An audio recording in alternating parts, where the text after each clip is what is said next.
How are you? We are live. Okay, we're live. I'm just needing to show you, okay, you're getting this. Thank you.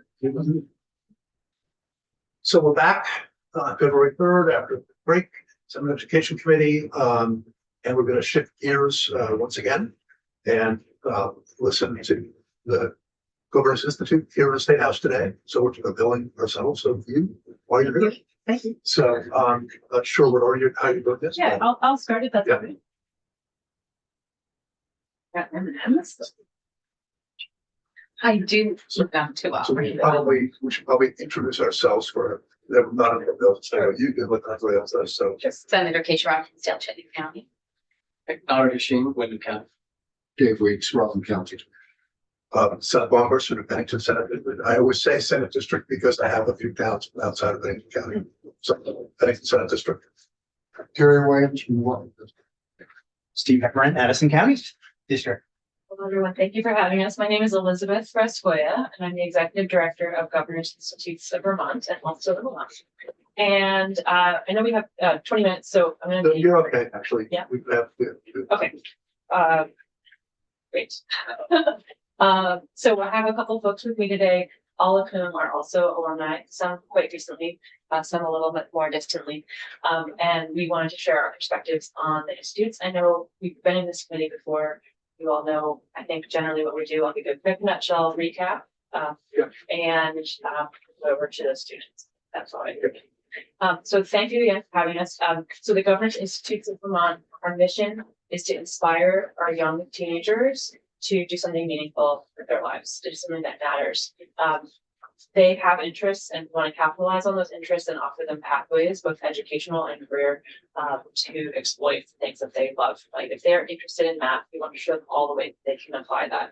If they're interested in engineering or the arts, or technology, we have a lot of different options. I know some of you have participated in our global issues as we've action days. Thank you for that. Thank you for supporting our young people materially and sharing your advice and expertise about the legislative process. It means a lot to them. We are a nonprofit. Talk a little bit about how that actually happens. Sure, which part? So it's in summer. Yeah, as so well. we run summer programs. Our focus is on the summer. Our programs are 1 to 2 weeks long. They take place on college campuses around the state. Right now, our partners are UVM, Champlain College, Vermont State University, both Linden and Castleton, and Norwich University. We want to bring students to a college campus so that they can really envision themselves in their future and to start understanding what that will feel like and look like, to have roommates, to eat in the dining hall, to decide how you're going to spend your time and make choices in your educational path.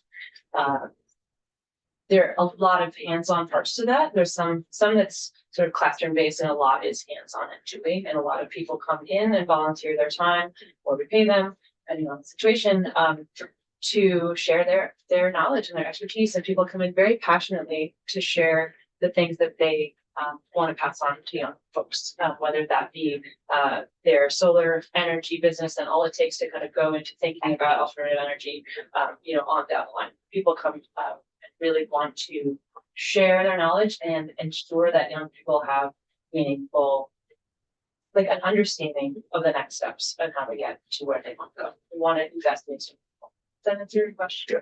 Yeah. Okay. Yeah, sure. So we're a nonprofit organization. We were founded in conjunction with Governor Snelling in the early 80s, and the Agency of Education and the Arts Council. We started as on the arts topic specifically, and we've grown to include many other topics. I did send you all a little two-pager in your committee details. There's a few pieces of detail of data there that I wanted to highlight. We serve about 700 high school students per year. And almost 90% needed financial assistance to be part of it. So there is a tuition, and that's based on their family's income, and 55% are low income students. And that has jumped to a couple of years ago, it was like a third of students were low income, and we are better reaching low income students, and people also have more need. So we are seeing that jump to 55% low income sustain over the last 2 years, and we expect it to sustain for How are you reaching the? well, so wonderful person, Matthew, is jumping around the state. He's at 1 or 2 high schools every day right now. Every high school we're trying to get to and make sure that students and teachers, community members know about the opportunity. VSAC is also a partner in this. Their Gear Up and their talent search outreach counselors always mention JV. They put us in events. Things like that. Yeah. And just one other thing I wanted to highlight is that we spend quite a lot of money on ribbon board at colleges. So our biggest expenses are people, and that's crucial because we want to use those people to inspire the young folks. And then ribbon board. So having a residential experience is crucial to the design of institutes because it's not like you go home or whatever. It's very much about creating the access. Like if someone needs help with transportation, we're not going to transport them back every day, but if we can get them to the institute, they can be there for 1 to 2 weeks, and we help get them home. So it's an equity issue to have people being in residence and to really experience that, and it deepens the community aspect of really forming bonds between students and between students and mentors. So I just wanted to highlight that currently our appropriation is $384,000, a little bit more, so $385. We are level funded in the governor's FY27 budget, which is great because I know that's not the case for everyone this year. But we are also, it's costing us more to do it. And on that money is going back to students for financial aid, and it's going back to Vermont colleges. So I just wanted to highlight where it's going. So we're asking for a 10% increase, bringing it to a total of $423,361 for FY27.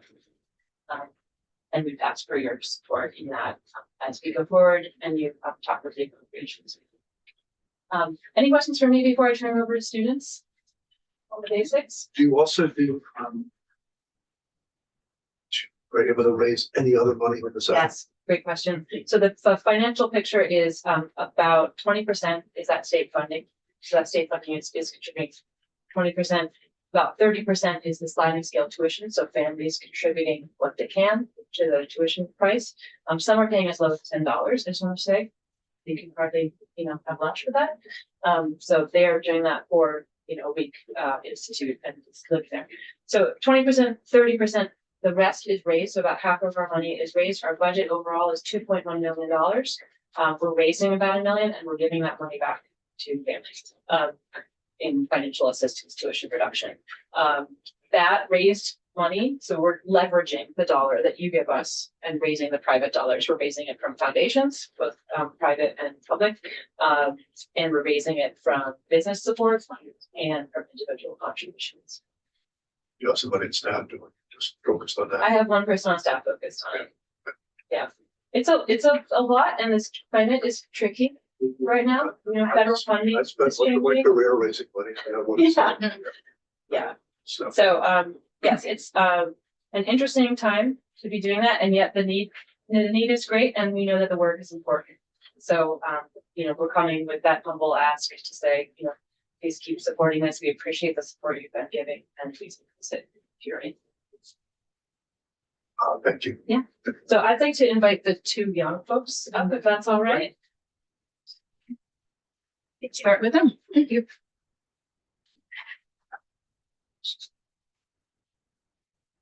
So what, so you just have you give us your names, what school you go to, what town you live in. My name is Henry Gogo. I graduated Rice last year. I am taking a gap year. Going to go to UVM this fall, and I live in Burlington. Okay. Say your name again, please. Henry. Okay. Sorry. No, I was gonna say I'm along with public medicine 2024. My name is Aviana Ryder. I am a senior in high school at Vermont Commons. I live in Burlington, and I am a graduate also of the Health and Medicine GIB of 2025. I'm going to into like my experience and how kind of helped me shape my future so far.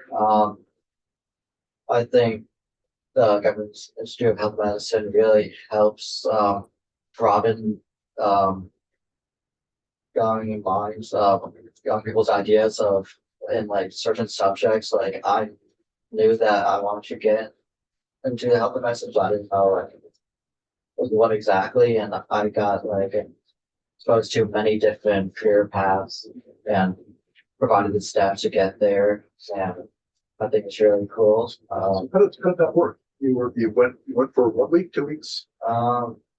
Few of things. No, no. Yeah, I forgot, it was one. Probably One, one yeah, week. one. And yeah, it's 4 days Yeah. of virtual and then Yeah. 7 days. Okay. What campus were you on? Oh, London, Lyndon? yes. So what did you actually get exposed to? What did you do while you were there? Like day to day, you got up in the morning and Oh, yes, we did, usually the day goes like, they got breakfast and you, learn, some like broader skills about helping us like all different kinds of stuff, like, how the, like, secretary stuff, like how the lunch work, okay. and the heart and everything, and then like towards like the afternoon we learn more like hands-on learning about like how to stop the bleed or CPR, and how to like do like head to toe assessments. Okay. Yeah. And then did that then go to somewhere along the line to possible career paths? Yes, like towards the end they have people from different career paths come in, and like you get to like sign up or sign up for the things you might be interested in, and they give you more details about that. I think having that opportunity of hearing from professionals and hearing what they have to say is really interesting. Okay. So one more question. What are you doing with your gap year? Last semester I was part of Knowles group in Patagonia. Okay. And then this semester I am actually doing an EMT course with St. Mike's. Oh, I know that program. Yes. Yeah, it's an amazing program. Yeah, that's good for you.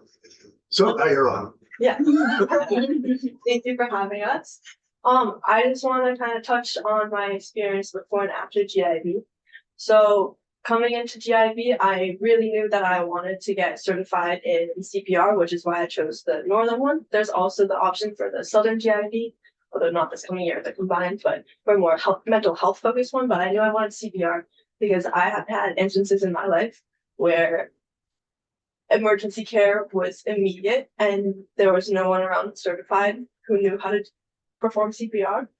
And coming out of GIB, I know that if I could go back to that circumstance, that life would not have been lost. And I think that's why GIB is so important, especially health and medicine. Just it's performing life-saving measures. If something were to happen in this room right now, the two of us could take care of it. And that's an experience we got from GIB. Furthermore, we just had so much fun. We developed so many connections to friends. I have a small school. I don't have a broad community, but GIB connected me to friends from every corner of Vermont, down from Burn to just CU right by. And speaking of connections, it connected me to healthcare professionals in this career path. If this is something I would choose to pursue further in life, I have so many connections that I made at GIB. I think I just met like half of the EMTs who are at UVM. They're all there as my mentors.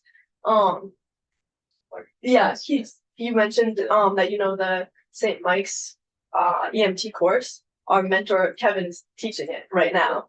And it's just an amazing experience, and so many connections are made. And that's really important for youth, especially right now.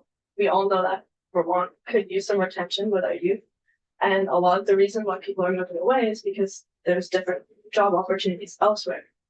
But if we can establish connections for them right here and right now, like through programs at GIB, that would help a lot with retention because they have careers and jobs lined up for them through their connections. Well said. Mhm. Yeah. Any questions from the person? I can expand upon the question you asked me about what a typical day would look like. Same thing. You wake up, eat breakfast, and then the day is split into two different sections. My morning, for example, was learning more through being taught verbally. And I learned about respiratory therapy. I learned about being a nurse practitioner. I learned about being a practitioner's assistant. And those were only the courses that I chose to go into. There were like at the same time 5 other ones being offered. There's such a wide variety of what's introduced. There's sheep brain dissection. There was wilderness medicine. There was how to determine well, this one's a little dark, but it was like how to determine who gets care if you can't give care to all. And that's just a small sampling of everything that was offered at GIB. That's not even including the afternoon skills, which included CPR, stop the bleed, BLS, so basic life support. I learned how to use an AED very efficiently. And so many, like I learned how to splint if like somebody breaks the arm while I'm out on a hike and I can stabilize it. There's just so many skills that I learned at GIB that can continue further into my life. And for both of you, go ahead. You may have answered this, but how did you find out about the program and decide to get into it? I don't know if you had said that or not. That's a great question. If I'm being honest, half my school signs up every year. Everybody wants to do it. They come around to our schools. So since I go to middle school, high school, so since I was in middle school, I've seen GIB presentations happening. And it hasn't worked in my summers prior. I was going abroad, but this past year, I was like, oh, they have this something I want to do. And I got in and did it. For me, it's just kind of similar. Like I knew some people that did it, and I just thought like, might as well like see what it's like and see what the experiences I could get from that. And I think that's right. So word of mouth. Okay, great. Every single one of my friends who has gone through GIB has come back and told me that I should do it. And that was another reason why I was like, oh yeah, let me do it. And now I see why. One quick question. I'm curious, was your institute one of the ones that you can get college credit for? I believe, no? Yeah, they could do certifications, Got it. not credit in this. Correct. Which, just out of curiosity, which ones, I was just looking at this, Yeah, we currently have technology and design, entrepreneurship. That one, math, Weather and climate. and weather and climate science. so. Cool. Thanks. So how many were with you each time in your group and in your group, right? The session you went to, how many other students were there? My session had about 60 kids, I want to say. I was gonna say mine's similar, like 7 days. Okay.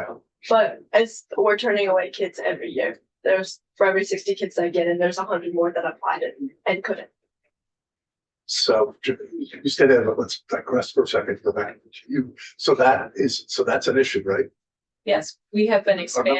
I mean, this is coming back to me from last year now. Yes, Yeah. we've been expanding significantly. And there's still a lot more to do. Yes. So I'm surprised you're not connected with the flexible pathways, accent, etc. We are. Oh, you are? We are, Okay. yes. So students can receive high school credit through the Flexible Pathways program, depending on how it's administered in their high school, because it's done differently in every high school, basically, which is hard. And then we have these 4 institutes that also offer college credit. You can use your voucher, or you can pay directly at a race rate. And St. Michael's has a fire and rescue with the students that actually participating in being on the rescue squad. Yeah. I know multiple students who went through GIB and then continued on to get their VFR certification or their EMT certification. And I'm now working out as a ski patrol. I have a friend who's up in the fire department at Fairfax. And he's in his EMT course right now. Oh, great. Yeah. I think Accepting. that's good. We have more witnesses. We do, yeah. it's So possible. stay here when they call you back. Okay, great. So if you all want to swap chairs, Yeah, swap chairs, yeah. then you want to start. Hi, everyone. Thanks for having us. My name is Melanie Arsenault Centeno, and I am on the board of GIB, and I'm also an alum of Governor's Institute on the Arts from the 90s. So I'm dating myself there.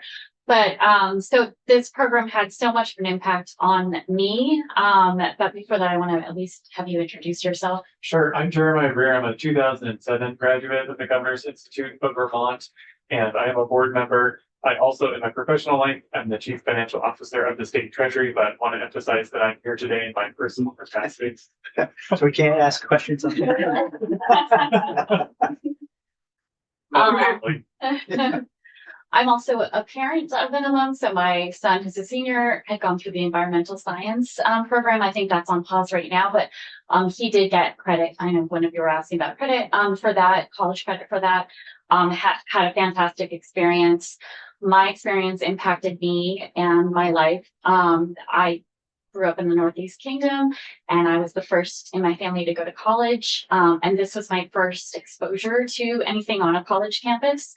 So I really love that GIV also partners with other Vermont institutions. So Bread and Puppet Theater was working together that year. I know we have different ones this year, but I got my first exposure to sort of political theater that way. And just a wide array of things of what you could do in the arts. And so it was probably at the end of GIV that summer that I decided I really wanted to be a dance major in college. My dad had different ideas, but the return on investment and all of that. But it was such great exposure and just the confidence. I know that the two of you talked about that too, just building your confidence in being able to go to a college campus and be amongst peers in that way, in that capacity, and attending classes in the morning and going to something more interactive in the afternoon. And a lot of the institutes are set up that way. So I grew up in Cabot, Vermont, in a Hawaiian trailer, a single parent, and very blue collar upbringing, which was lovely and idyllic in a lot of ways in rural Vermont. But I didn't always have access to a lot of the opportunities that more affluent people would have access to. And I would say that as a high schooler, my world was very small, which again was very lovely. That I was very connected into this small town. Rural network, but what GIV did for me was it really expanded my horizon. So in the Asian Cultures Institute, which is what I attended, it was a 2-year program, and the first year was you went to UVM and you stayed on campus and you learned about different Asian cultures. We had different Asian food, and we did dance, and we did Tai Chi, and we did flower arranging, and we learned a little bit of Japanese and a little bit of Chinese. And that was a huge expansion of my horizons, to do that and to meet all these different people from around Vermont. And then the following year, we actually traveled to China, and we went, we were 3 weeks, and we went all over China and saw all the different landmarks. And so for me, being from East Cabot, and seeing a different side of the world and a different country and a different culture and different people and different ways of doing business and different ways of, going about the world, it really gave me this whole new perspective as a global citizen that I was able to come back to Vermont. And so, as I mentioned, I now work, in an executive level finance position. And so what, you might ask, what's the connection between this Asian Cultures Institute that I did in high school and the finance position? And the dots are connected when you consider that GIV made me open to new experiences. It made me take risks that I probably would otherwise take. It gave me both, social confidence and life confidence to do things that I might not ever have been able to do. And I wouldn't be the successful professional that I am now without that. But even so, more than that, it gave me a perspective that allows me to appreciate different people and different perspectives and to be a global citizen, which I think is important in like any line of work that you can do. And so one of the really powerful things about GIV is that as it's investing in young people and helping them with their careers and helping them explore opportunities and helping them realize that Vermont is a vibrant place where they can make a life, it is contributing to solving our demographic issues here, right? Everything we can do to attract and retain young people. But when we talk about attracting and retaining young people, it's not just about keeping people here, right? It's about the perspectives that those people have, and it's about the quality of life that they have and what they're able to do and what they're able to contribute and how they're able to experience and enjoy life. And so I think GIV is a really powerful organization that really contributes to both of those goals in a really powerful way. So that's kind of first thing I wanted to sort of emphasize. And then a second piece that I will say is that we are here asking for money, we're asking for additional funding. And so I'm a certified public accountant. I have, a decade and a half working in financial management in various organizations. I have volunteered with a lot of different organizations and seen a lot of different budgets and government structures and ways of operating. And what I want to emphasize for you is that GIV is an incredibly good steward of the funds that they have. They very much so know the value of the dollar. They're very efficient.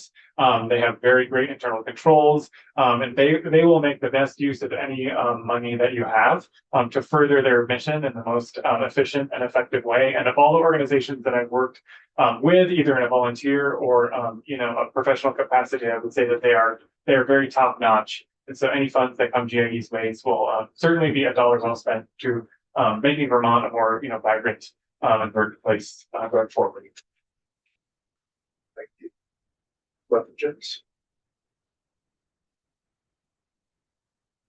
I wanted to mention, because I'm not sure that we talked as much about the one-day adventures, because we focus on the summer institutes, but I really think it's important what GIV has been doing to expose a lot of students, even those that don't have it in their schedule to spend a week or 2 weeks in the summer, but just to come for a day, and it's free to all Vermont What does students. for a day mean? Where do they go? One day adventures. So it depends on what it's on. So I just went to the one on cybersecurity last weekend, and that was at Champlain College.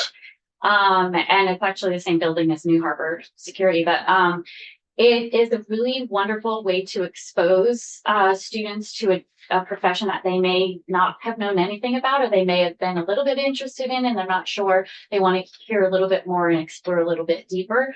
And I think that that's a really fantastic way that throughout the year we can offer students of Vermont different exposure opportunities. And I know they came here as well, so it's wonderful that they could see about their civic engagement and the legislature and how that works. So that goes on year round. That's throughout the year, different one-day adventures, that are scheduled throughout the year on Saturdays. So most of your effort is geared toward the summer program, Yes. but you also are doing, okay. And some of those, if I may, Yeah. happen in other parts of the state, right? We want to make sure that we're going to the places that we aren't necessarily reaching as many students. So we've done them in Rutland, we've done them in Newport, we've done them in Brattleboro, trying to get around to make sure that we are reaching students in all counties. That's great. Yes. You have a point of contact in the legislature if you come into one of our districts. I'd like to know if they participate with. Thank you. That'd be great. Do during the summer or even on those single days, some of the people who are the presenters, the professionals who come in, do they volunteer their time? It's a mixture. Yeah. Yep, some are volunteers and some are paid.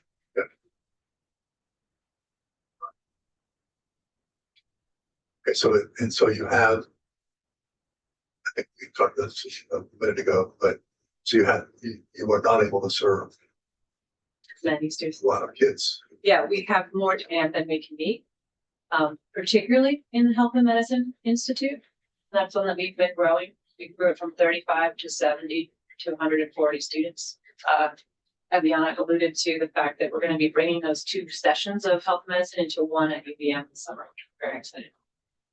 So 150, whatever. 140 students all together. Altogether. And in conjunction with the College of Medicine, the College of Nursing and Health Sciences, also bringing in BTSU's respiratory therapy and dental school from Williston, trying to really bring a lot of pieces together. So they'll offer more total.